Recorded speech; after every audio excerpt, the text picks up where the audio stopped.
Apex Online Racing is sponsored by Elgato Gaming. For an incredible range of products to take your streams to the next level, head over to the Elgato website. The link is in the description below.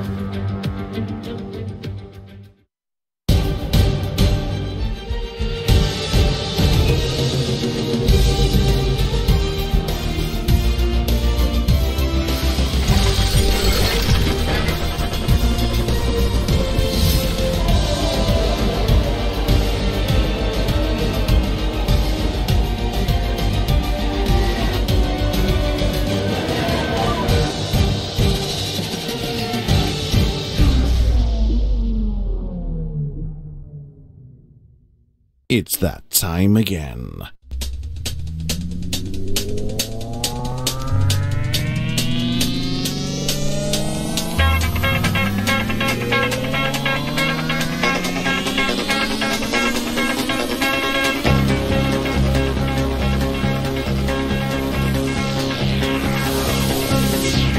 What do you say when there are no words?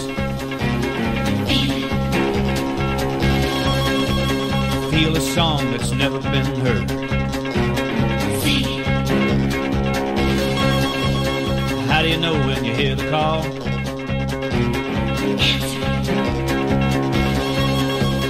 What do you do when you've done it all? Cannonball, cannonball, cannonball, cannonball. It's not what you do, it's how you do. Be anything you want to be. It's not what you got, it's how you use it. You be you and I'll be me. It's just a matter of style. You can't fake it. Mile after mile, feeling free. If you got the soul, you can make it. Move 'em out, let 'em roll, from sea to shining sea.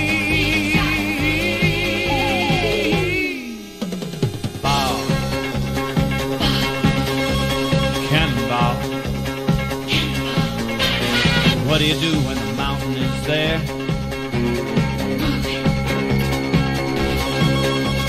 How do you answer the challenging day?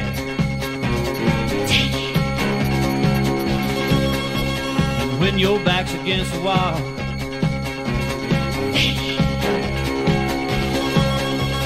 what do you do when you've done it all? Cannonball, cannonball, it's how you do. Be anything you want to be. It's not what you got, it's how you use it. You be you and I'll be me. It's just a matter of style. You can't fake it. Mile after mile, feeling free. If you got the soul, you can make it. Move 'em out, let 'em roll, from sea to shining sea.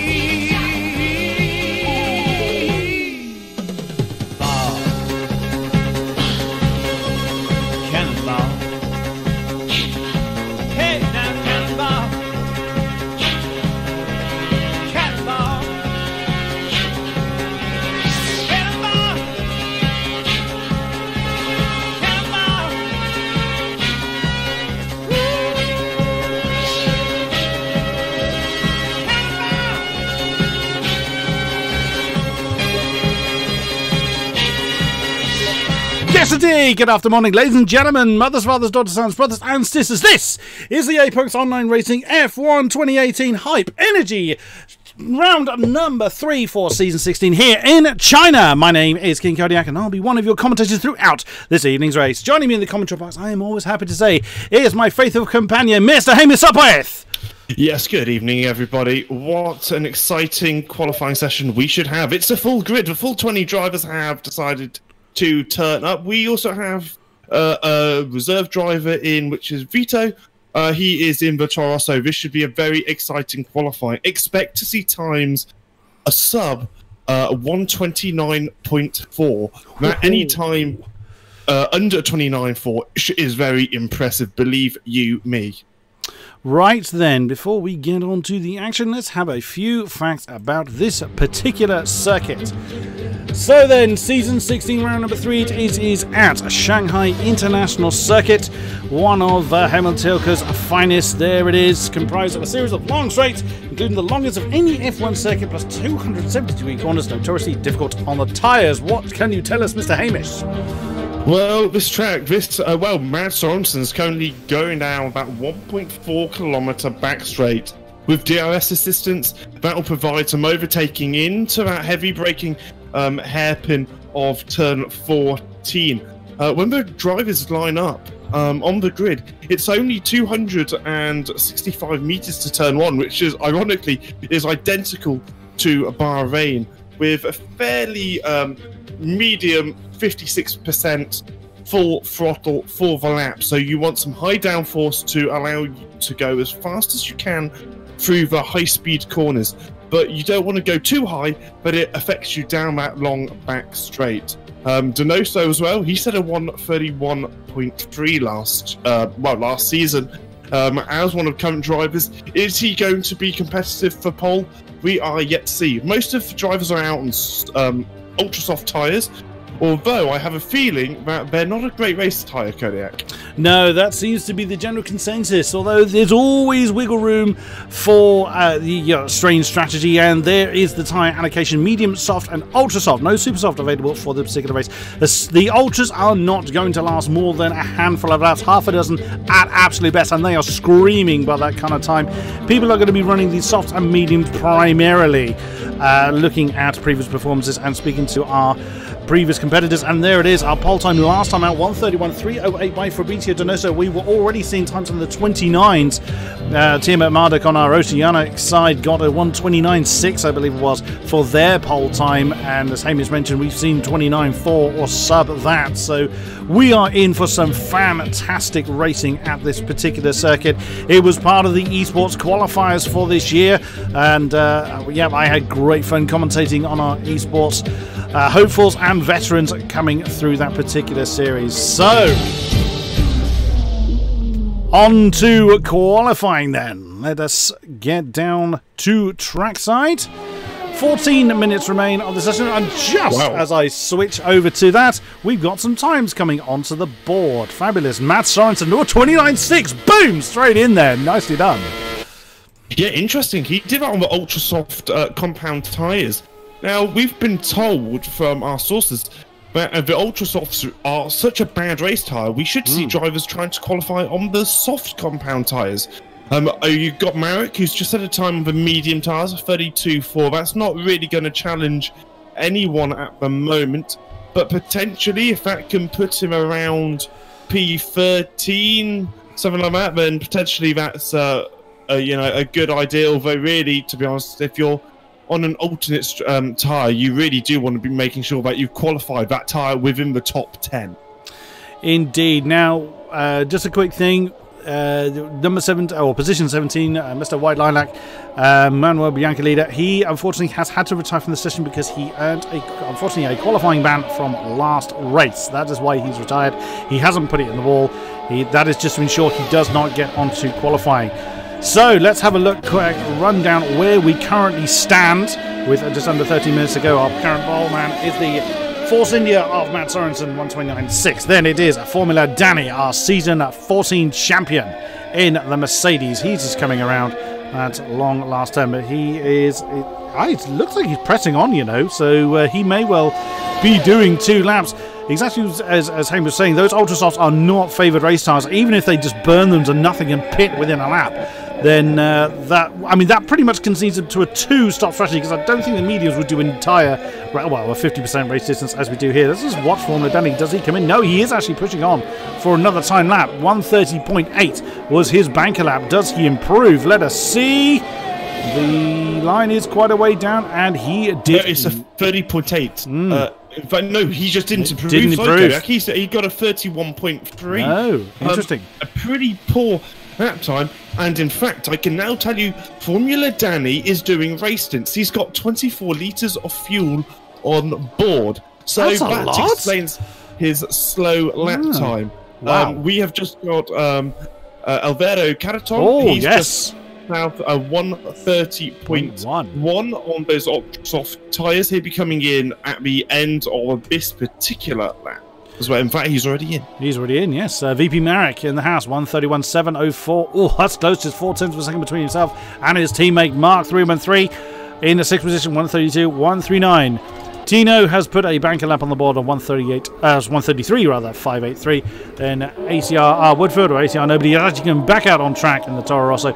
He is 8th with a 134.0. And Vlachi Photon, 134.254, is the only other person to have set a time at the moment. Several people out on track. We have got a full grid this evening, which is a lovely, lovely to see. Even though we do have, as I say, Vito from Oscaro joining us as a reserve driver, standing in for... I actually made a mental note of this, and that mental note has vanished, so apologies for that. He's in. Is he in for nobody? No, nobody's teammate, which is always a weird... so I had it in my head. I was like, I know who he's standing in for, and it's now vanished. But nevertheless, 20 cars. Someone's, of course, a yellow flag in Sector 3. We don't know who it is. We will be doing a hot lap as well. We'll be showing the hot lap footage we have got from CRG Evo on the Xbox side, as commentated by Justin from our Xbox F1 side. We'll be running that when we go to the formation lap. So just bear that in mind, we'll be running that video at that particular point. So we are looking at Garrett. Oh, who's just put a time on the board? That was Chromatic in the McLaren, 131.741, 0.04 of a second behind Marek. Nicely done. Oh, Marek's just been usurped by his teammate, 131.573. That's not a bad effort on the medium tyres, has to be said. Quickest of the medium runners at the moment. So, yeah, several different options that our drivers seem to be exploring, but we kind of saw people trying a few different things. But the Ultrasoft, people seem to be ignoring them and getting rid of them pronto. Yeah, absolutely. It seems like I've noticed a couple of drivers have actually used this opportunity to do a little bit of race simulation. A few drivers are running high fuel, Danny being one of them, and Woodford was another one.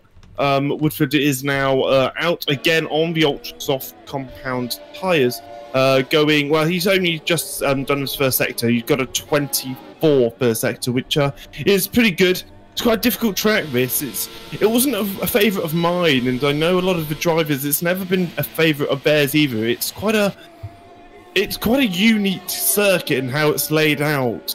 It is obviously a permanent racetrack, but it has a feeling... There's so many difficult corners where Woodford is at the moment, between turns 12 and 13. You can always get so frustrated because you feel you can go faster and faster, and when you push too much, you just go wide and spin. So it is a very difficult racetrack to get right, and especially turn 1. That's a really tough corner. Talk about consistency. Alvaro Carreton, 130.151, currently on the board. He just did a 131.152. Oh, wow. Very nicely done. Coming over the line to start his timed lap is Daniele Haddad, winner of our first race in Australia. Both races of this season so far have been won by Renaults. Daniele Haddad won the opener, and David Teniza won last week out at Bahrain. So, of course, Daniele looking to get on the top spot once again. He was very unfortunate. He had that jump start incident right at the beginning of the race last time out, which really just hindered his race. He still came in at the points just about, so fought on tooth and nail. So Haddad and Teniza doing brilliantly well for the Renault team at this point in time. We are seeing some people come out on the soft tyres as well, or thinking about it at least. Former Danny and Donoso thinking about putting a set of softs on along with Chromatic. Tino is out there. What's he got on at the minute? He's got mediums on there at the minute. 131.721 is his best, but he's already on red fuel, so he won't be setting a lap this time, I shouldn't think. And his ERS deployment is down to nothing, so he will definitely not be setting a lap. Matt Sorensen back out on track. He's looking to improve already on that impressive 129.6. So he is on his hot lap with a bit of traffic ahead of him. I think that was Mark and the Haas, who's one of the Ferraris he's coming up to. So that's either Photon, well, it must be Photon because White Lilac has had to drop out of the qualifying session, as previously mentioned. Who was that? Where is he? There he is. Oh, he's actually really pressing on his Photon. So, Oh, he's on a time lap, that's why. Oh, but his ERS is actually down to 0, so he must be getting to the point of starting his time lap. Carrington. Go on. Yeah, Photon is. He's got a couple of litres of fuel and that'll allow him to do a BIS flying lap, where you use more fuel than you normally would on your flying lap because all the engine modes are turned up to absolute max. That's all the ERS. They're turned up to 11. Yeah, exactly. It's all turned up to 11, as Kodiak said. Sorensen, again, he's going to be starting his lap pretty soon. He's going all out on those ultra softs. You can see a lot of the drivers have decided to opt for medium tyres. We have, Danny, who I think is going to qualify on the soft compound tyres by the looks of that. That's what it looks like he's changing to at the moment. He's going to have to push hard then to beat a 130.8 on the soft, bearing in mind he did that on the ultras, so that's going to be pretty amazing. But here is Matt Sorensen, and he has started his time lap around that never-ending first turn. And it switches through to... That camera's very, very close. I mean, that's what it looks like from over the top of Matt Sorensen's head. Of course, we will be running the hot lap footage, is why I'm not focusing too much on what they can see at this particular point in time. Not many people actually out on track at this time. We kind of had this as well in previous sessions where we had a period of time where the track was very, very quiet. A lot of people wanted to leave it to the very last minute with as much rubber being laid down as possible for them to use. So we only actually have half a dozen cars out on track. Oh, Matt Sorensen getting a little bit wide, coming through the side left-hander onto the short straight now, into the closing section of the track now, around the very long extending radius corner, onto the very long back straight. That is what it looks like from Sorensen's view. No one ahead of him. Everything turned up to full, DRS wide open. Streaming on down, hitting the brakes hard. Oh, he didn't quite get the apex in. We heard a bit of a lock up there from the Force India. Does he improve? Carrington does. 129, 115, and Matt Sorensen does actually bring that in. But whilst we were looking at that, Elvira Carrington 129.1. He just put on the board. It was. I don't want to say it, Cody, but what if we get into the 28s? That blows everything we've seen today. That just blows it all out of the water, very much so. What a lap time there by the Spanish driver. Very solid. We know his pace though from last season of the Ferrari, how often he was able to really capitalise on some of his good qualifying results. If it's the same again today, then he could be a contender for the win.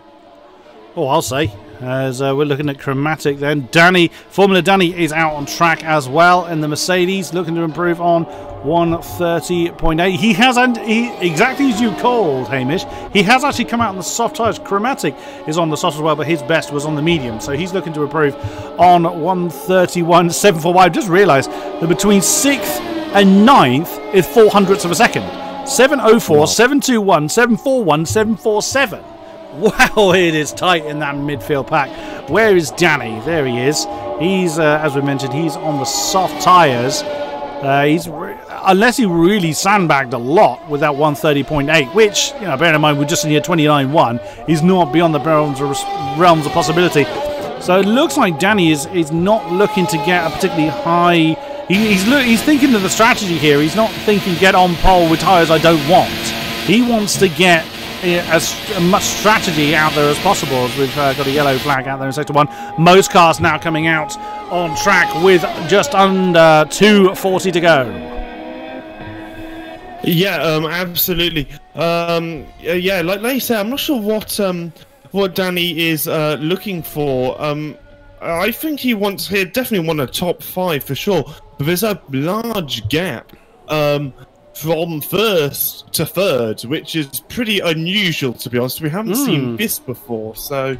It's been a while since we've had, an extensive gap like that, as Chromatic was up to 4th, but VP Smash in the Sauber has just jumped up to 5th then with the 131.2 with ACR Woodford. And now we're seeing soft runners getting their time in. So we will see what is the case there. I've just been told apparently there's a bit of... Oh no! I seem to be having difficulty with the stream again. That's frustrating because I thought I'd sort that out. I'd actually thought that issue was resolved. That's actually very frustrating because I'm using the settings I thought were working. Damn it. Gonna have to look at, see what I can do. Apologies there, see what I can. I just run it and hopefully it'll sort itself out. That's what it did last time. So Unfortunately, just unfortunately, ladies and gentlemen, there isn't anything else I can alter. The settings I'm running this time were working fine last time around, so I don't understand why I'm now having a problem that I didn't before. So again, apologies for that. I'm just going to have to kind of run it and see what's what. I haven't got time to kind of restart the game. And that's very frustrating because literally nothing has changed from when it worked before. But never mind, we will see what is what. Carrington's still on our top spot then. 30 seconds to go until the checker flag comes out. Matt Sorensen's half a second behind pole on that already impressive 29.6 that he did before. So Danny's just had to go at his best. It was only a 32 Kodiak, so it doesn't look like he's improving unless he goes even faster on this particular lap. He's got enough ERS to make it worthwhile. That is to be said.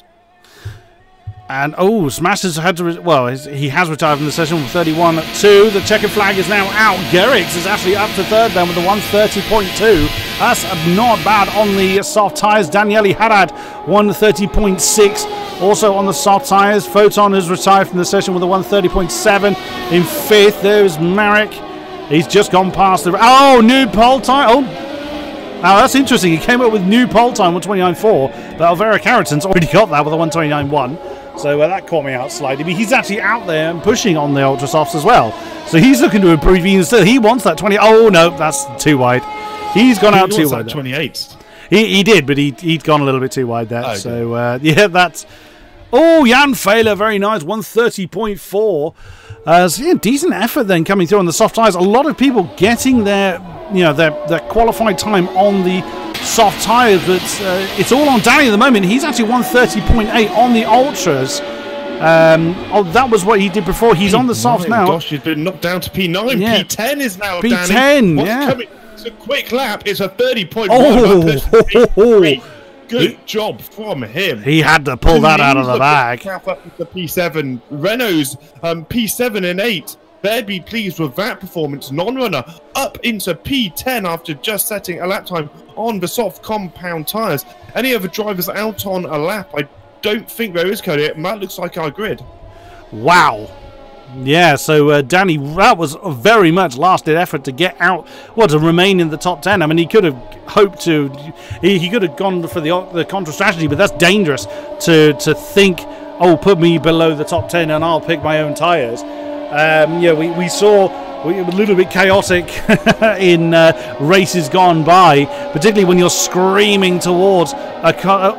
That's under AI control, what you've just seen there. But interestingly, our Renault 7th and 8th, again on the soft tyres, but as well as we're seeing a big mule train effect going on there. Wow, what a finish then! As we will get the qualifying positions confirmed when they pop up. With that 29.1, very solid indeed. Matt Sorensen in P2. With a 29.4, pretty close between those two drivers, just a few tenths in it. I mean, we have this huge gap to the first of Hungarian drivers, Formula Danny. Although, I mean, look how close the grid is, though, from Danny all the way down to... It's 7/10, set a third to 14th, it's just as you can see there. Nuts. Right. Then you got 2 Hungarians, 2 Germans, and then 2 Italians. It's a shame we don't have a couple of Swiss drivers as well. And then Woodford rounds out the top 10 for the Brits. Wow. Right. It is time to get the hot lap footage underway. So this is how CRG Evo, as commentated by Justin, did this track earlier on.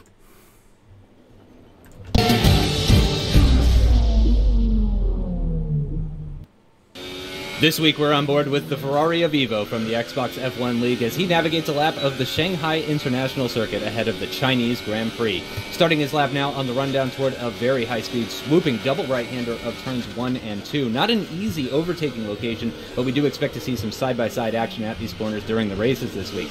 Try to open up turn 3 as much as possible in order to get the best run through turn 4 and inevitably turn 5 and into the very likely overtaking location at the hairpin of turn 6. Evo will be braking right around the 100-meter board and all the way down to second gear for the entrance and apex before popping back up into third gear for the exit in order to minimize wheel spin. Up through the gears on the short run down to my favorite part of the track with a high-speed left and then a slightly lower speed right, dropping from 7th down to 5th and hugging the inside of the corner as much as possible in order to open up the double left-handers of 9 and 10. 10 is a bit more open than 9, so carry that speed on to the medium length straight and down toward the heavy braking zone of turn 11 and also the DRS detection line at the entrance of turn 12, which along with turn 13 make up the most important corners on the circuit due to the extremely long straight that follows them. Understeer can be your biggest enemy coming out of these increasing radius corners, and proximity to the car in front will have a huge effect on your ability to overtake into the super heavy braking zone of turn 14. Well over 330 kph with the DRS open, Evo now spots his braking point just before the 100-meter board and slams on the brakes, downshifting all the way to second gear once again, but holding it for a bit of the exit before climbing back up through the gears towards the tricky final corner. Stab of the brakes and 2 downshifts are enough to get the car through the corner cleanly, and then it's a short sprint to the line, and that's a lap of the Shanghai International Circuit. Okie dokie then. So that is how it looked on board from CRG Evo as mentioned. One thing I just realised, I don't have my circuit map handy. Whoops. Silly me, forgot that one. Let me just correct that. Whilst our drivers complete their parade lap, you're not missing any racing action just yet. That is the parade lap that they are doing, so fear not. The race is not yet going, so let's get over to that now. Also just going to keep an eye, make sure the stream doesn't go completely gaga. Again, I can only apologise for that. I don't know why the stream lagged out the way it did earlier. I'm using exactly the same settings that we used last time out when it was stable, and but there we go. I cannot comment on that any further. I can only apologise for it. So Alvaro Carreton then leads the field. He's weaving like lunatics along that straight from turn 13. Mads Sorensen on second. So only 2 runners on the... That's not a noise I was expecting. Yes, it did sound a little bit strange. I wasn't particularly paying attention. I was just thinking, did I leave a window? Did I leave like a stream open or something? It was not quite what I was expecting, but never mind, move on. A few people just the disqualifications you're seeing, that the people are just getting disqualified from the parade lap, not from the actual race. So fear not, they will start. It just I'm not entirely sure how that's happened, but you can see the cars that have been affected by that are on the grid. So here they come then, coming into their respective spots. Alvaro Carreton looking to press away, push on from the pole spot. Tino, his teammate, right the way down in 16th, opting to start on the medium tyres. But here we go then. The lights. There's 4, there's 5. Wind them up and let them. That's a long hold and go. Looks like Danny had a pretty decent start with the top 2 really getting away. Matt Sorensen looking to get on the inside of the Williams. He wants that lead. He's going to get it with the momentum at the moment with Carreton. They touch was a little bit holding station, and Matt Sorensen in the Force India manages to get into the lead ahead of the Williams. Nicely done to start with then. And let's see how everyone else is doing. Donoso's right the way down to the back, so there has been problems down towards the back of the field. Oh, and no sooner do I say that, that's Slick in the Sauber. He's gone off. That's a terrible start for him, but let's keep an eye on the front end of the field. Our 2 Ultrasoft runners are doing pretty well there. There is Garrett keeping in pretty short order of them as well, as Wycombs has made his way through the field. That's him side by side with Danny in the Mercedes, now coming through turns right the way through, well, all the way down to turn 10. Really nicely done.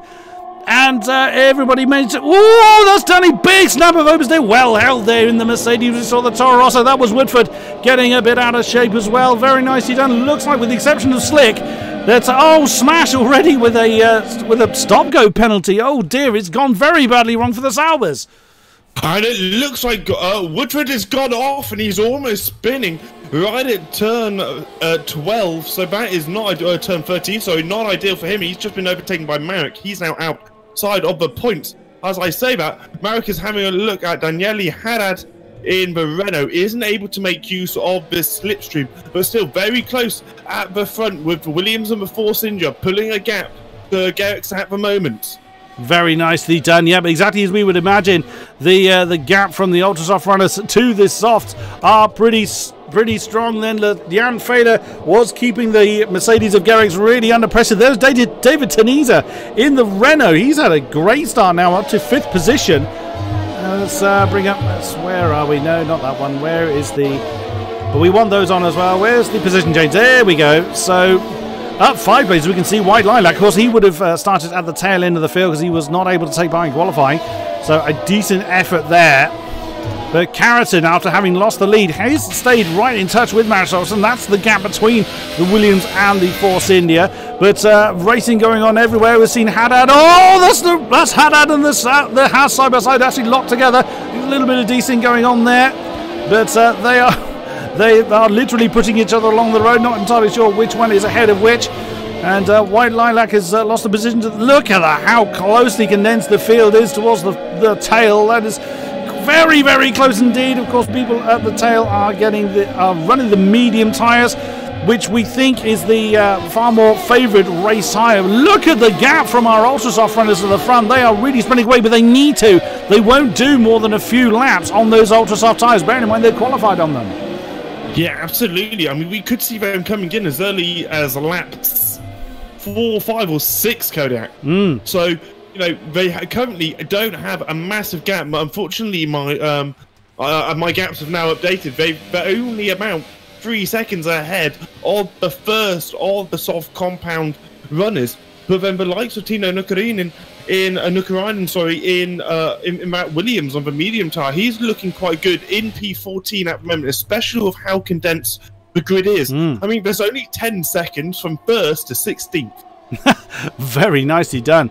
And 2.5 is 2nd to 3rd. So that just goes to show how condensed the rest of the field is. Keeping an eye, though, on our front two. We are expecting them in any lap now. Let's see where Tino is. There he is with a lot of cars around him. That is Chromatic right behind. Chromatic started pretty well, but has fallen a bit in the starting phase. It's Denoso you just saw in the background, the second Force India. And Woodford, we saw him doing pretty well in qualifying. He's got Photon directly behind in the Ferrari with Marek in the Haas just ahead. Daniele Haddad up to 8th position then in the Renault. He's the only one with a little bit of breathing space, it would seem, although Mark through and 3 very, very large in his mirrors. Formula Danny up to 7th position now. He's chasing down Wycons. We saw that quite a bit last time around. And both of them with DRS open, so of course DRS advantage not really going either way. He's oh my goodness! Huge moment there for Formula Danny. Taken both of them. Daniele Haddad. What a move! What a stroke of luck for the 2 Renault guys. Both of them up. Sorensen's in the pits as well, King-Kodiak. What tyre is he going to go on to? We'll find out any seconds now. Surely it's going to be mediums. Yeah, big scrap load. Soft compound tyres, surely not. Soft? Medium. I was going to say, it's got to be medium, surely. I've lost him. Where is he? Oh, no, he is coming up soft. He's on a 2. He's got to be a 2-stop strategy then. And Danny is still side by side with Mark 313, as he has been for 2 or 3 turns now since that big moment in turn 14. I think it was very much missing his braking point, but the Haas is still right alongside. Gets back up into 7th and shoves him wide. Oh, he's not afraid to get the elbows out. There's Marek right in the background as well. So, wow, racing up and down the field exactly as we imagine from this particular split. That's absolutely amazing. Finally started to see some gaps appear in the field. There's Smash right down the 19th. I didn't mean to go to him. I meant to go to Marek right behind Formula Danny. So look at this train here. That is from Marek up to 3rd. Jan Fehler you can see just about when you obviously get onto the straight. So that is still a highly condensed field. And right behind him, Woodford, Photon, Norkarinen, Denoso, Chromatic and Vito in very, very short order, as that camera angle's showing very nicely. Yeah, absolutely. Very impressive by Mark. Danny being... Oh, Fehler! Sorry, Hamish, cutting you off there. Fehler trying to do an outside move on Chromatic. Oh, no, Garrix, I beg your pardon. And he's managed to do it. The McLaren up to second place. Very nicely done. Oh no, has there been a problem with... there may have been a oh, that's... oh, Wycombe's is in. Wycombe's... Oh, is Wycombe's got damage? Because that's very early for a soft runner to come in. Didn't... No. Yeah, he's got a little bit of damage. It's nothing major. It wouldn't... He hasn't got enough to warrant coming in my opinion. But he's probably losing 2-3 tenths a lap because of his wing damage. So maybe he was doing a 2-stop anyway. But we'll find out depending on what tyres he decides to go onto. He's actually got medium compound tyres.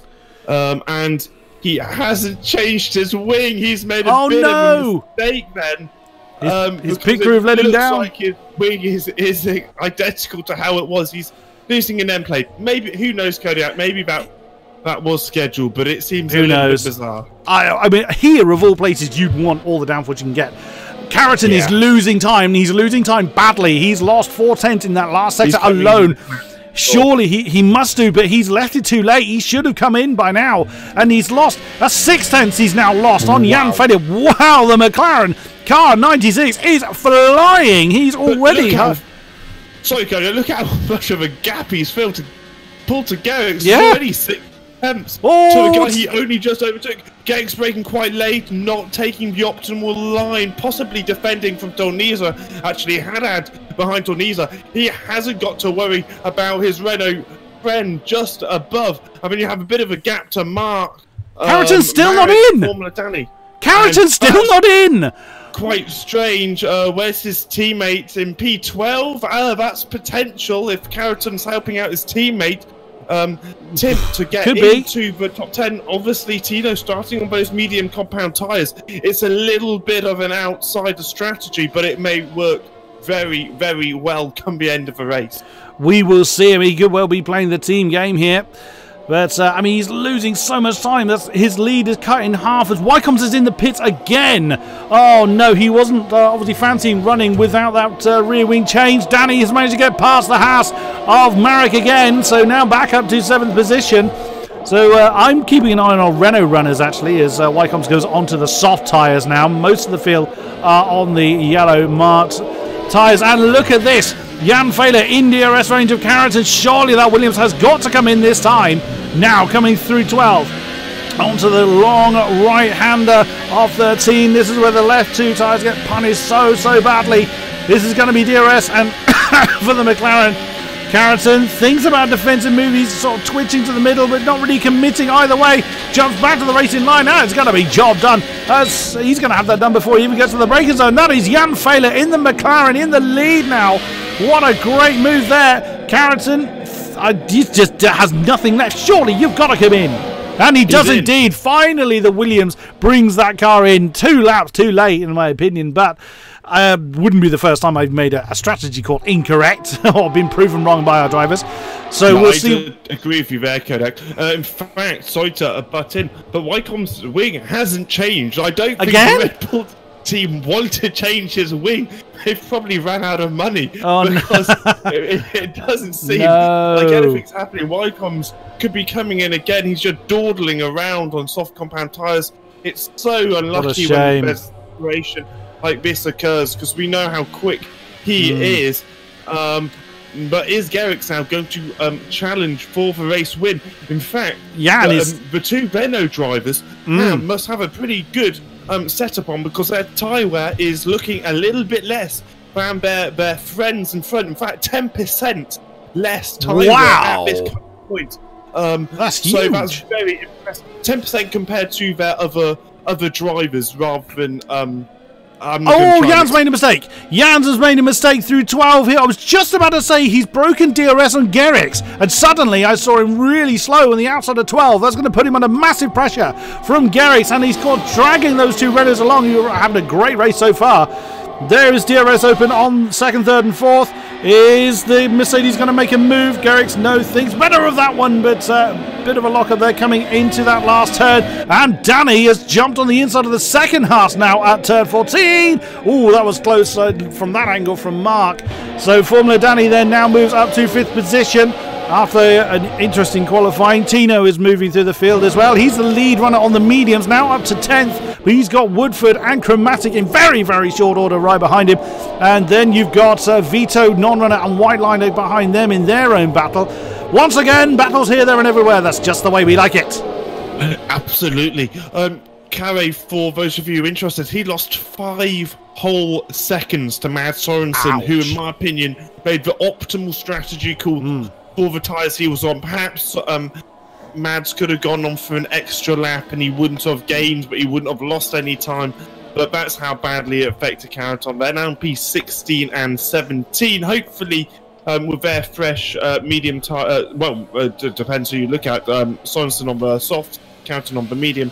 They can come through the field and potentially battle for a podium. Formula Danny is trying to recover after going down 2 positions at the start. He's got a bit of a gap to Hanad, but after that, in fact, first to fourth is very condensed. It's only a couple of seconds, Kodiak. Yeah, but this is helping Danny. If the top 4 are fighting, that's going to help bring the Mercedes into play. And yeah, that's looking back to the 2 houses. He's almost broken DRS on those already. Whereas up front, as you can see, it's so close. Jan not able to kind of break away as much as we saw before. Oh, what comes us out? Chromatic having a go on Woodford into the chicane, and that is a move done by the McLaren. It looks like the McLaren's a very racy this afternoon. Plenty of power from that Renault engine, and Woodford simply has no answer. Both of them on the same tyres, although Woodford's tyres are considerably worse than those around him, so maybe he's overheating them. Could well be. He's still got Woodford in a very short order behind him. Tino has broken clear. He's got 1.3 to close down to Photon. But let's keep an eye on the top 4. I can see in chat someone did question how we were able to get the tyre wear stat. That's not in game. That's from an external application that Hamish is running, which that's where he's getting that information from. That's why you can't see it on stream. And there is Fader and Garrix in that particular battle. Fader has not been able to break away more than about 6 cents from the chasing Mercedes from when he got the lead. And that's a great effort for Fader. He didn't have the greatest season last time around, but finds himself quite legitimately in the lead. Danny has closed in another 3/10 on this particular battle, so anything can happen as we are getting on back onto that long back straight to head down to turn 14 again. Jan Fader's got a decent gap between himself and Garrix. Garrix has got to keep in mind those 2 charging Renaults behind. And you can just about see Formula Dana with a Q right behind him. Tanisa having a look on the inside of Garrix coming into the last turn. The Haas's have swapped position. Marek now up to 6. Oh, is Mark in trouble? Oh, that was Donoso. Donoso's overshot that turn 14. He's caught Mark, I think it was. Caught Marek, rather. So I think it was an overtaking. Donoso's almost spat it. And Marek almost went into the back. Good job from Marek to avoid the Force India. Donoso's doing some strange tyre warming manoeuvre, and he's just no, I have a bit of insight on that actually, because of course these guys don't have lights of any kind. They can't flash. That's an indication of an intention, essentially like telling somebody else to either come past you. So that's what Donoso did. He weaved to give a message to Marek behind him, and then pulled over to the right. So he was basically saying, hands up, my fault. But that's brought Photon right into that battle. So we've got a 3-way battle now at the top, because Tanisa has come in and to the pits, got the medium tyres on, so he won't see the pit lane again, and is now down in 16th position. You've then got Danny on his own by 3 seconds, Mark on his own, which is the lead Haas in this pack. That's what I say, on his own, behind Danny by 2.5. And then this 4-car train, 5, 6, 7 and 8. And that in the background was Tino. So Tino's not too far. He's on the medium tyres as well, so he's going to be going quite some way before he sees a pit lane. So that's a potential 5-car train. Sorry, Kodiak, you might want to take a look at Garrix up in P2. It's his best chance. He's just half a second behind Fader. The DRS wide open after turn 13 into turn 14. Is he going to try it very late on the brakes? And Fader has some sort of screen freeze because he just pulls back just a little bit, and the gap is now just 2 tenths as they come towards the line. But both of them are got about the same amount of tyre wear. Failure straight into the pits. Is anyone following? Along with Haddad. Renault of Daniel Haddad. Yeah. Those two have come in. So, and Formula Danny's in as well. A long way. Wow, we're seeing a big stream of soft runners bringing their cars in. Oh! That was Tino! Tino! He's in the wall! Oh no, he just jumped actually to Mark 313. We saw in the background, Tino is out. Oh, the Williams driver is in the wall and is going to have to see the rest of this from the pit lane. Oh, what a huge development there. And where did Jan go? Oh, Jan actually came out in 9th, so a decent effort for him as Woodford is the first one onto the penalty board for track infringement after we saw that 5-second stop and go. Come on, for... Take a look at Donoso and Mark. They're having a pretty awesome battle out at the moment, Kodiak, side by side. Donoso tried to move on the inside of Mark, pulled it off. Mark then had the switchback as they come into, come through 7, 8, and 9, and eventually now 10. Onto his mini back straight before they get onto the main back straight, which, well, Donoso's going to have the DRS. Is he going to be able to overtake that Haas down the straight? It looks like he's lining it up quite well. He's got some pretty good traction on those soft compound tyres. His tyre wear's considerably better, and his DRS is going to open any minute now. In fact, is he going to make the move before DRS? Maybe Mark's really pushing him to the inside. Donoso now with DRS wide open, although the Haas is still pretty close. Late braking by Mark, but he isn't able to do anything about it, and Donoso's going to try and get good traction off turn 14 and make some moves stick. Yeah, and unsurprisingly, 2nd, 3rd and 4th all in. Garrix was in as well. White Lilac will then take over the lead. Bearing in mind, he started last. He is going to take over the lead as the now front-running medium runner. He has got non-runner, and that is Matt Sorensen right behind him. So Matt Sorensen, interestingly, on the soft tyres. So as we surmised earlier, he looks like he's going for a 2-stop strategy. Carrington now back up to 4th. He's on the mediums. Tunisia 5. Garrix comes out in 6th position right alongside the Renault. Oh, a bit of a tap there, a little bit of sideways. There's Jan Fehler going to try and come out into 6th place. He does. He's now on the outside. 4 turn 3. Can he get the move done? Still side by side. What a move by Jan Fehler as Garrix just lost that little bit of crucial momentum, and that's Haddad on the inside coming into turn 6. Can he get that one done? Bit of wheel banging going on, and that is then, yes it is, Daniel Haddad up to 7th. Wow, that's not the pit exit Garrix would have wanted, but wow, that created some interesting moments. Yeah, anyone would think Garrick's tyres are absolutely short. They're not. He's actually on the fresher tyres of anybody. Wowee! So Haddad nailed to the back of Jan Fehler at the moment. David Tunisia is not too far ahead, but he's actually out of DRS range to Jan Fehler. So Jan won't have that to defend against Daniele Haddad. But up front, not a bad effort then by non-runner and Wide Lilac. That's the gap between those two. Matt Sorensen, Carrington have a bit of a gap between them. There they are in that particular shot, along with Tunisia, Fehler, Haddad, and Garrix. Look at that. That's Fehler jumping to the inside to defend against the Renault, going on the outside of 14. But then McLaren's got that one done. Non-runner gets his name on the penalty board. There is Garrix, you can see in the background. He's got a very good seat for that particular battle. Ahead of him now, Daniele Haddad going to have another look on Jan Fehler coming into turn 1 as Formula Danny gets his name on the fastest lap board. Nicely done, but does not make the move. As a Wide Lilac comes into the pits for soft tyres, the Renault on the inside of the McLaren. 4th, 5th position. Fehler's just about able to fend him off. This is fabulous stuff. Absolutely great racing, trying to return the favour from the lap before, clearly. But I must admit, Fehler is the man on the move. Overtake after overtake after overtake.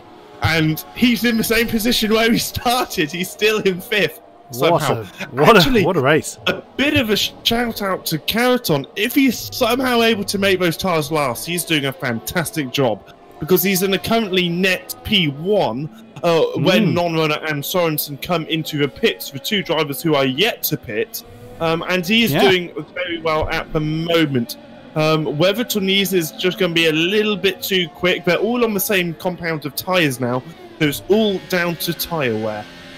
Yep, this is where the strategic element comes in. We're already fast approaching halfway in this race, for us at least in the commentary box. That has absolutely flown by. Here comes Haddad again on Jan Fehler. The McLaren go to the inside. That's a very late braking move by the Renault. He's looking to get a switch back on Fehler, but does not quite pull that one off. Oh, man, Sorensen, that's going to potentially hurt, especially if he has to come into the pits again, which we think he does. Oh, dear, that could be potentially dangerous for him. But here they come again. That's Formula Danny again, get the fastest lap. And that's jumping to the outside then for Haddad. Can he get the move done on the McLaren? Wow. Yes, he can. There's a switch back between the two. Jan Fehler outside for turn 1. Can he switch it? Can he hang on to the apex 2? He just about. Wow, that is close. Just manages to fend off the Renault. Goodness me. We've seen this several times before in this particular part of the track, and that's of course that's helping Tunisia maintain the gap out of DRS range of Jan. But look at that, Garrix is right in there now. He could look to put some pressure on Haddad, and well, indeed, on the pair of them. So now coming through 7, 8, 9. What is going to be next? Surely Failures thinking about his defensive move along that back straight. I would imagine that's what he's going to be doing at this moment. Yeah, I mean, Fehler has actually saved all his ERS, and he's going to use it all down that back straight, probably put it on to mode number 5. Certain drivers like Formula Danny, at the moment, he's just saving his ERS. He's just using the slipstream and being pulled along by this group of people who are all in a very competitive position. Remember, Tunisia is in the current net P2, so Formula Danny, if you bump him up about 3 positions, he's in P5 at the moment. That's when the two leaders pit. Fehler's have been Haddad's looking at Fehler and not able to make anything stick. And Garrix is probably very much deciding if he should try and make a move or if he should just hold back and see if the two guys ahead of him collide. And all of this is happening, and Danny's just closing in slowly. Sorensen in the pits as well. Here we go again, outside. Now it's Donoso on the fastest lap board, and again the Renault switching back on the McLaren, but this time he's got further alongside, coming through the second apex, but Jan Fehler is still there, getting the apex of 3. He's now fending off a Mercedes, but this time the Renault's still side by side. He's going to have the inside for 5 and for 6. Oh, there's a little bit of an impact, but this time Haddad is through, but can he switch back? The McLaren look on, Garrix as well, 3 wide coming through 6, you don't see that every day. Oh, and the Mercedes back out of that, whether by intention or not. Wow. Oh my God, Danny's going to have a go. Wow. Garrix. Surprise. What a move if he could pull this off. I didn't see that coming, and he has pulled it off. Formula Danny, the season 14 champion, has just had a master stroke. I would imagine Garrix didn't find that an awful lot, because we did see that puff of dust as he hit the grass. That would have cost him that tiny bit of momentum, and then realised it was his teammate alongside. Now coming through 13 again. Can Fehler return fire on the Renault? He's already 6/10 down, staying very much in the slipstream. So's the Mercedes. DRS open when he can. He's going to close in, but I don't think he's going to close in enough. It depends who's going to be the last of the late breakers. Haddad defending hard to the inside, then just back to the racing line. McLaren was alongside, but could not get alongside enough. Now back up towards the last turn, 16. Fehler just needs a decent exit from here. Formula Danny's acting as a great camera car for us as non-runner can brings his car into the pit, so that has the lead back over to Carrington. Here we go again, rolls reverse, and Haddad defends the inside line, but Fehler doesn't go for the outside route this time. And Formula Danny is just looming. He's waiting for an issue to happen. He's waiting for a gap to throw his Mercedes on the inside of. Meanwhile, Carrington now leads by 2.3 over Tunisia. And then Haddad is the last, is defending for all he's worth for the last of the podium positions from Jan Fehler. Yeah, absolutely. All this is helping. Carrington, all this battling is really helping. In fact, it's helping Tunisia and it's helping Carrington in P1 and 2. So they're going to be hoping that this continues. And Carey has been really efficient on his tyres, I can tell you. Yeah. He's probably the best at the moment out of anyone. Although his tyre wear isn't the best, in terms of how quickly it's wearing, he's definitely doing the best job. White Lilac retired. He's out. I'm not entirely sure why he retired, but he did get himself a 5-second stop go penalty drive through penalty. He was coming in from essential last, so he'd had enough for the day. Jan Fehler then, he's within striking range of Haddad. He's closing in quick. DRS is open. Haddad staying nailed to the inside line, but Fehler is well and truly alongside. Who's going to be last of the late breakers? Oh no, a lag moment there for the McLaren has put him right back into the closest of Danny. So Jan Fehler couldn't get the move done, and still the Mercedes remains in 5th. We still have 12 laps to do. Danny's going to have a look on the outside of Failer. Is he going to pull a dummy and go onto the inside? Perhaps he's too far alongside Failer. Around the outside of turn 1. So far, so good. He's now in the dirty air of the Renault driver. Failer's got nowhere to go. And he's been able to close the door on Formula Danny. Garrix is getting so close to Danny. In fact, I think the two Mercs almost touch. It did look like it. The tail suddenly got loose on Formula Danny there, so there may well have been a tiny bit of contact. But yeah, Failer was a little bit lucky there. He got boxed in by Haddad, and Danny looked like he pulled out a little bit from there. So, I mean, we aren't even looking at our top two. They're off into the distance as far as we're concerned. They're only, well, there he is. You just saw at the top of the shot, Tunisia. So he's not actually that far ahead. But this battle is absolutely fabulous to watch. We do have another battle further down, with several battles indeed further down. Marek on the back of Photon, and also Mark 313 Woodford and Chromatic for the final championship point. But I dare look away from this, and there you saw the Force India of Donoso is not actually that far behind this particular pack, so he could well come back into this. Matt Sorensen, unfortunately, right the way down in 14th, so he's had his own separate issue. I mean, he has been through the pits twice, so that will be part of it. So his strategy, and he's on the mediums oddly, so yeah, his strategy has rather backfired. But yeah, streaming on down, and look again at the Renault is defending very hard from the McLaren. Once again, Failer can't get the move done on the outside of turn 14. Tries to get a decent drive out of that almost penultimate turn, now through 16. On board then with the McLaren again. Haddad staying to that inside line.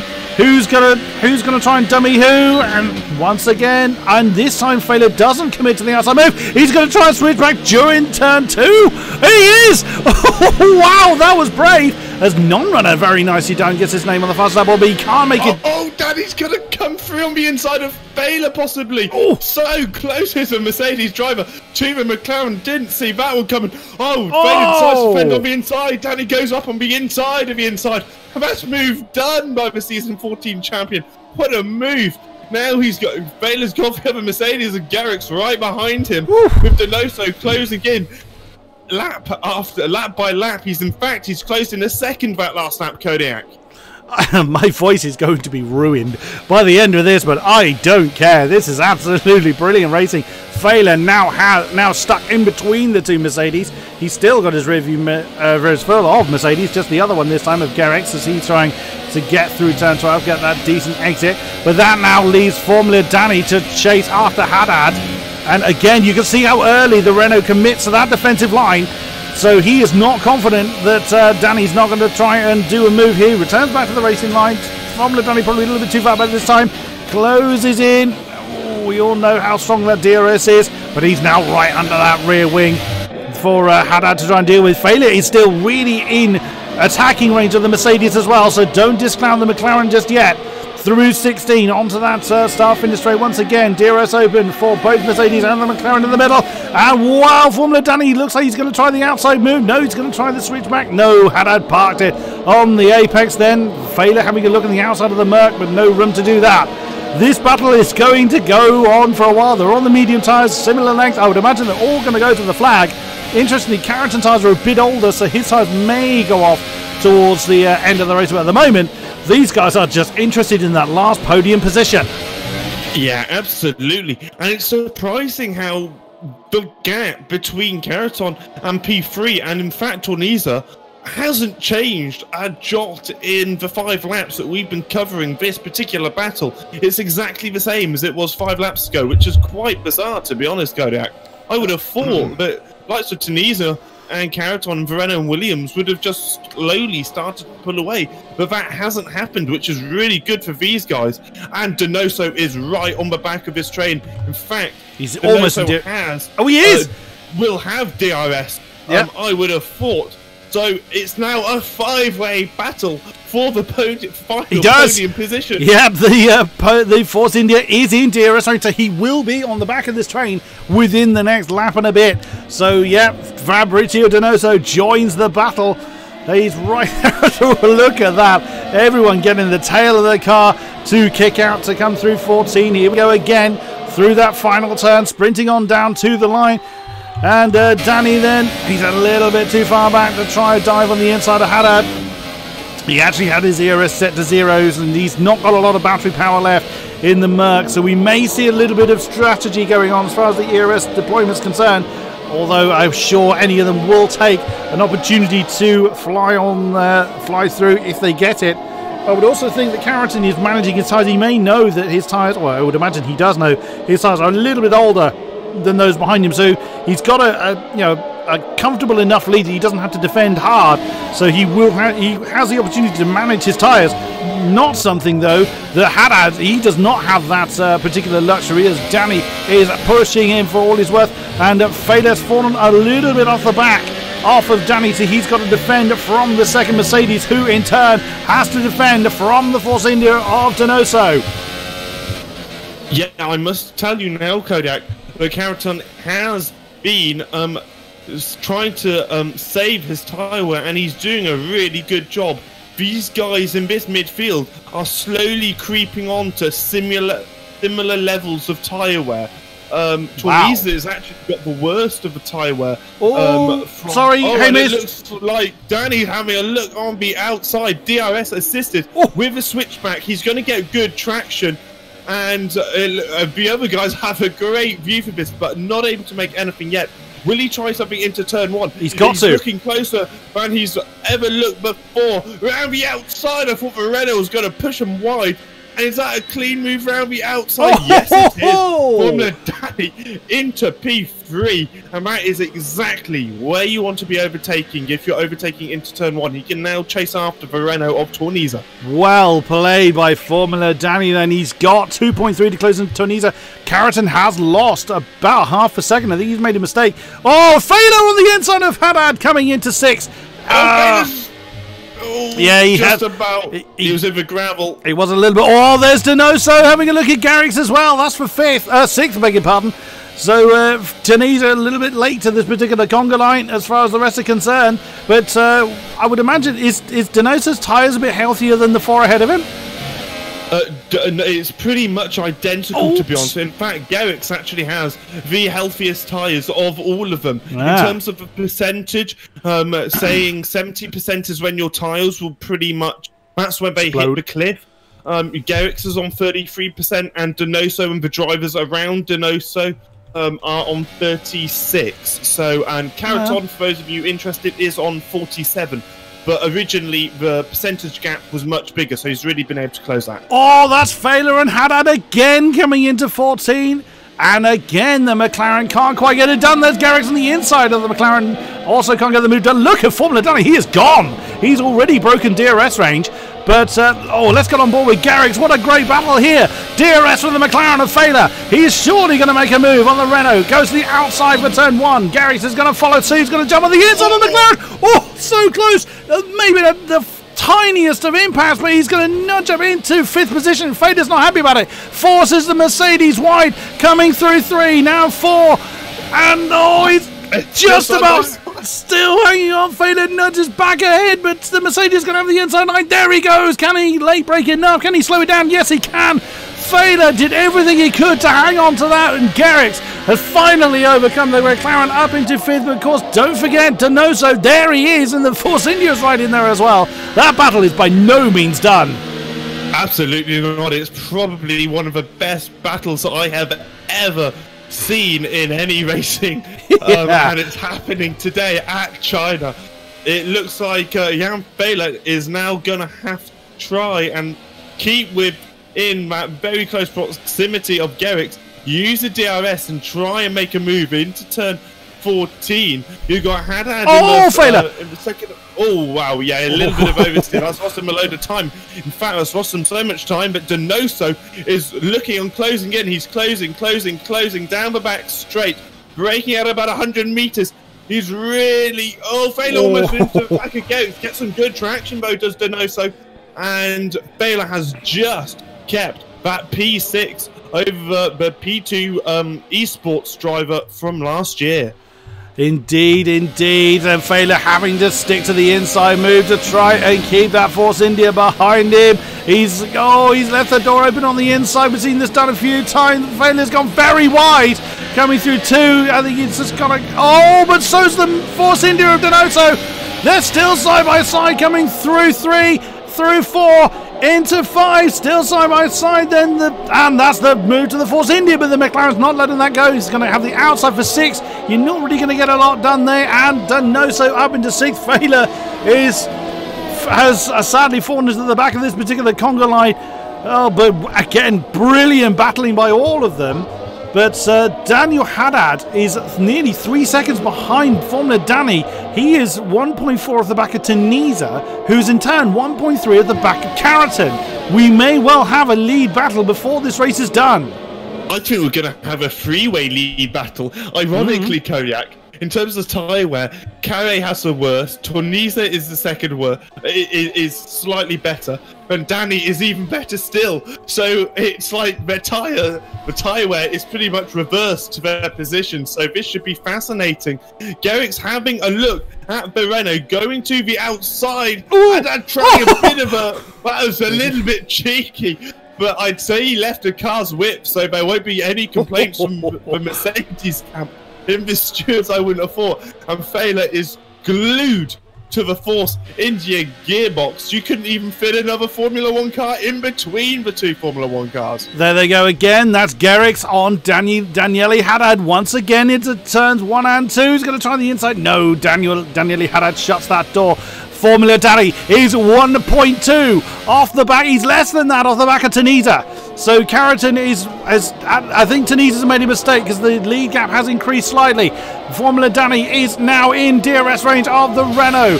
So finally I look away from this battle for what was third, which Formula Danny well and truly has for himself. But Haddad still leads that 4-car train. It's been 4 cars long, different cars in it throughout the race. But that has been an incredible battle. Still 5 laps to do. And now Formula Danny, and you could see it in the distance. You actually had briefly 1st to 7th in that one camera shot. Kodiak, sorry. Haddad actually has some front wing damage. I'm not sure where he collected it, but it's significant enough to really affect him, especially around the long corner of 13, where actually I can see Garrick's is slightly closing in. Haddad pretty much having to over-rotate so his car doesn't just understeer into the AstroTurf. So that is a major disadvantage. Oh, here comes Donoso on Garrick's. We're getting a great backwards camera there from the Renault. The Force India still side by side with the Mercedes. He's going to have the inside for 16. Can he get it done? Oh, but Donoso's giving himself a penalty by doing it. He pushed too hard. That's going to drop him well and truly out of that battle. A great shame. Here comes Failer again. They're not going to go 3-1 into turn 1. No, Failer backs out of that one. Then Donoso goes a little bit wide coming through 1 and 2. And Garrick's is right there. Jan Failer is keeping himself well and truly in the mixture. Wants a decent exit from 3 through 4 and doesn't quite maintain the traction. Coming through those turns, jumping up to the top 3. There they all are. They're so close. Carrington. Just a few laps. 4 laps to go. Carrington has got 2 cars that will have DRS behind him. So he's got it all to do. If he wants to hang on to the win. Yeah, I don't know where to look now because we've got a 3-car battle for the front, 4-car battle directly behind, although there's actually 5.5 seconds separate. If Haddad's had that front wing damage for a while, that would explain how he's falling so badly on the back of Formula Danny, but he's obviously got a great setup on board to be able to maintain. As Failer's very deep there into 11. He's obviously got a decent enough setup to just give himself enough speed on that back straight, particularly to keep the likes of Donoso, Garrick's and Failer behind. Here we go again. Haddad nailed to the inside line. There goes the Force India. Oh wow, Force India nearly slammed into the back of the Renault, and he's going to have the out. Oh, Haddad, that was a big cut he did there on the inside of 14. That's giving himself a penalty. That actually dropped both of them out of this battle. That's going to give Garrick's and Failer both 2 positions essentially if they can stay in short succession of that battle. But look at this. This is the battle for the lead. This is Carrington in the Williams, Tunisia in the Renault, Danny in the Mercedes. All of them not even 4 tenths apart. 3 laps to go. This one. I can't even call this one. It's just too close to cool. And Tunisia's right on the back of Carrington, and Danny right on the back of Tunisia. The first major overtaking opportunity will be down into turn 14 with the assistance of DRS. And out of all these 3, Danny has the best tyre wear, but he's obviously in the least favourable position at the moment.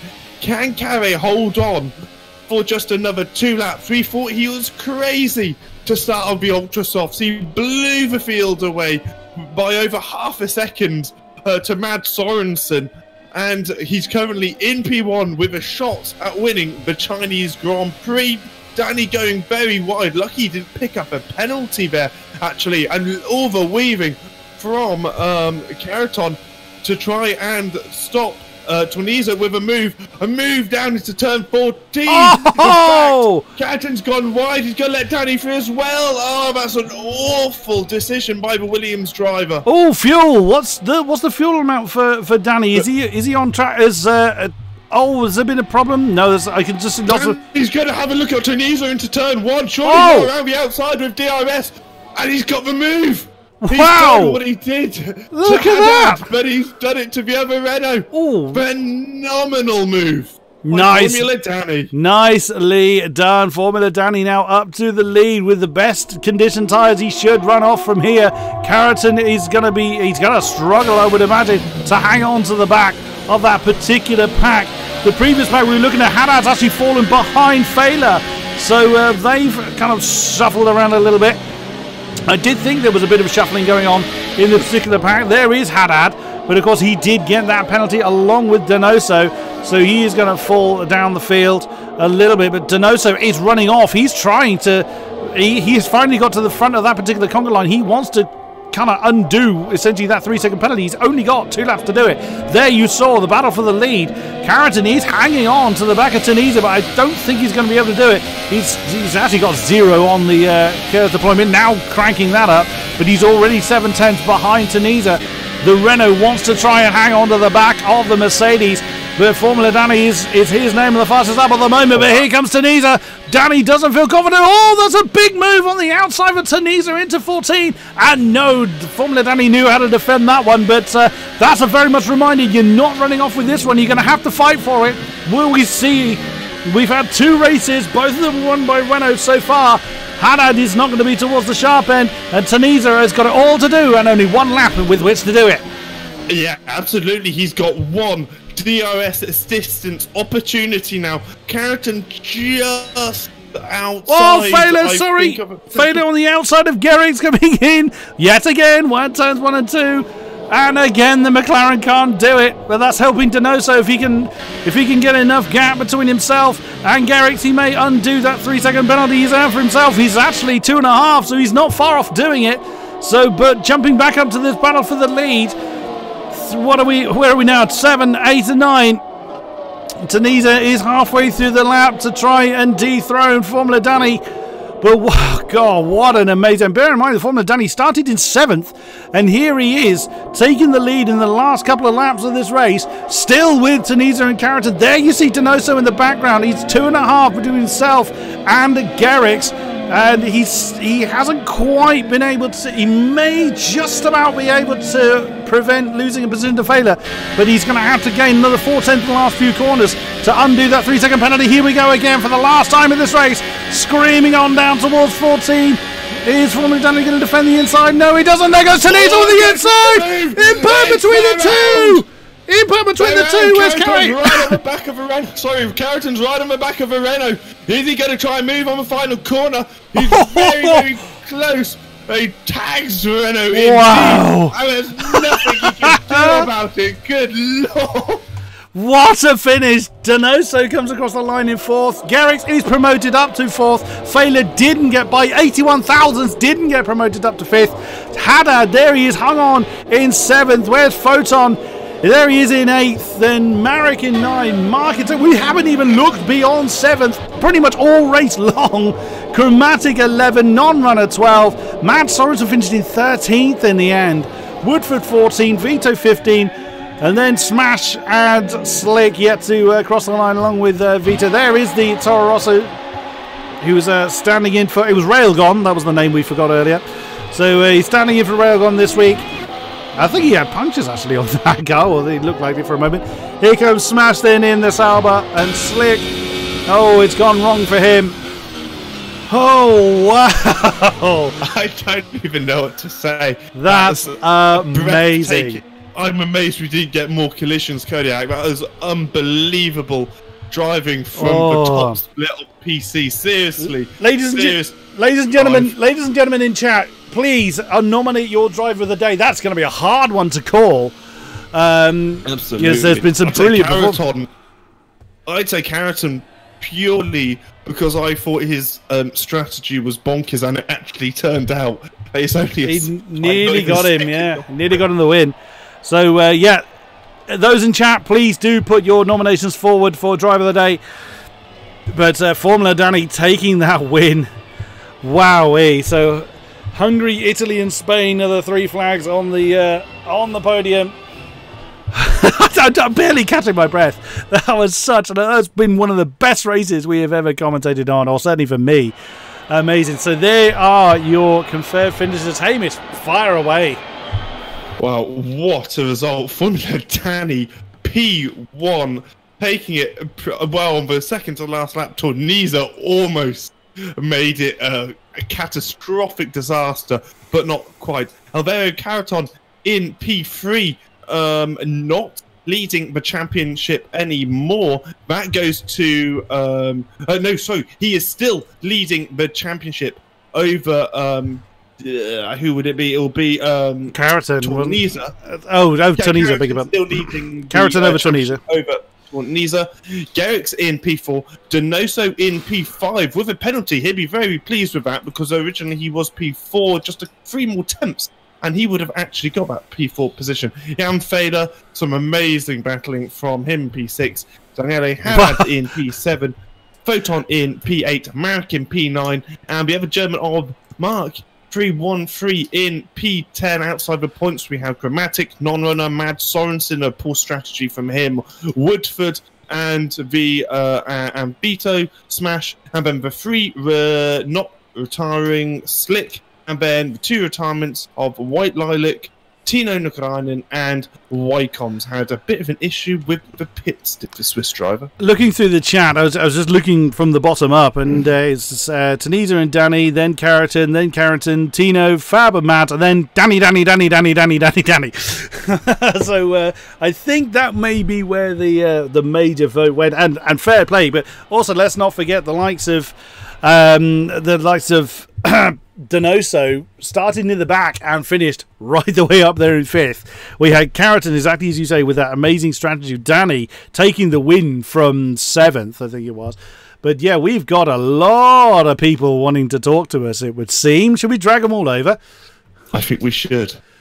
Let's grab them all over, and they were all sat there. You warned them, didn't you, Hamish, that we were about to drag them in? I told them, you never know what they're talking about.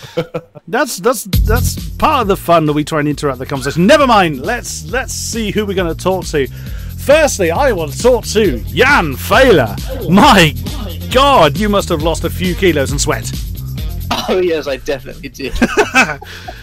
What, I mean, incredible both offensive and defensive moves, kind of slightly undid for you towards the end, but how are you feeling?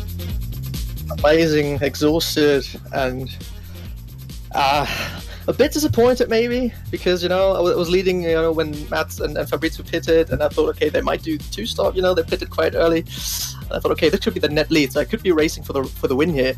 And, to finish 6th in the end, well, you could say it's disappointing, but in the end, if someone would have told me that I finished 6th before the race, then I'd say, okay, that's good, okay, I take it.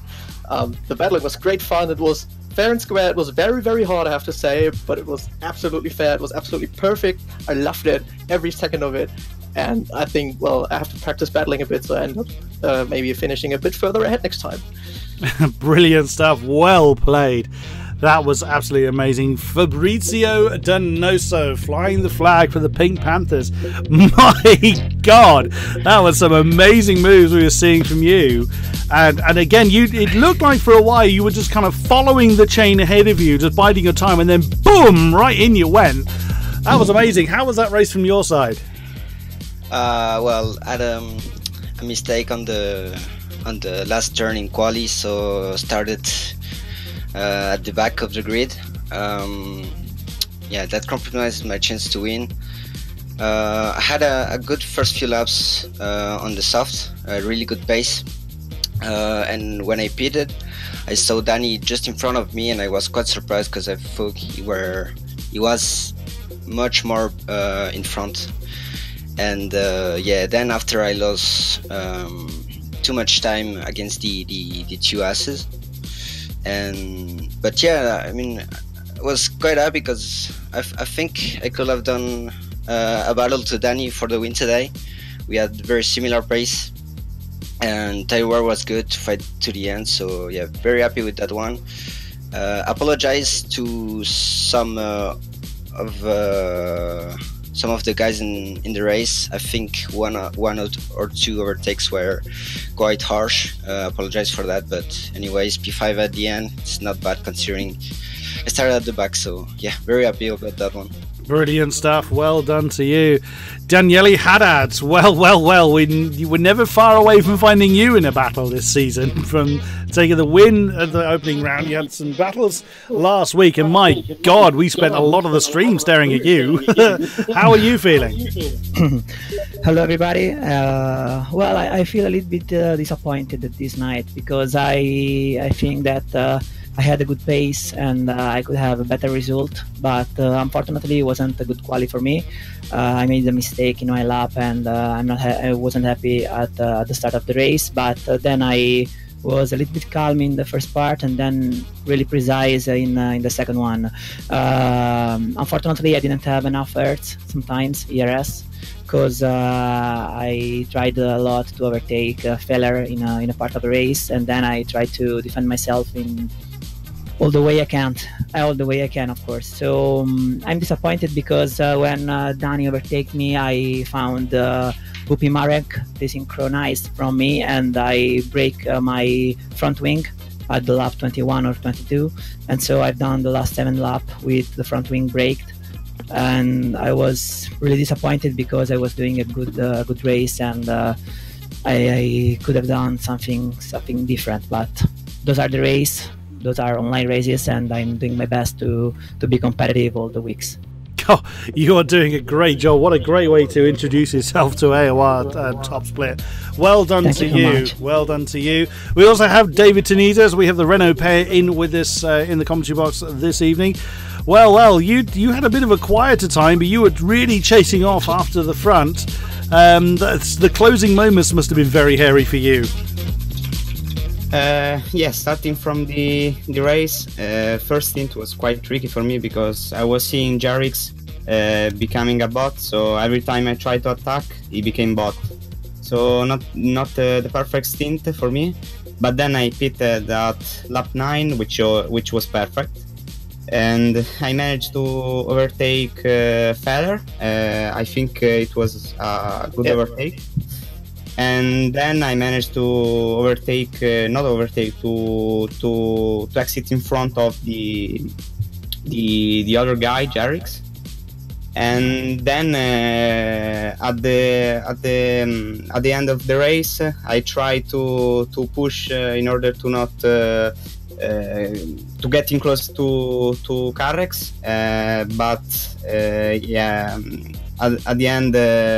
Formula Dani overtake me, and I tried all in the penultimate corner, and but yeah, I pushed him. So I tried to push again in order to not make him spin, and yeah, it's a good P2.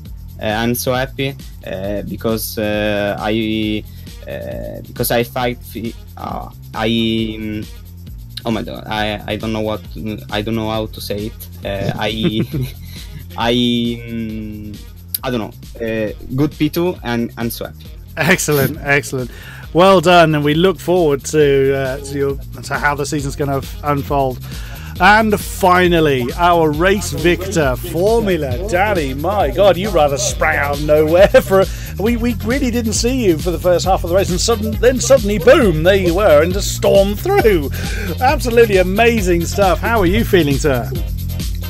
Hello, guys. I could call this race my hardest and probably my best victory, although you will be surprised, but I'm really, really disappointed because I made a huge mistakes and one huge mistake, and that's why Wycombe's race was ended.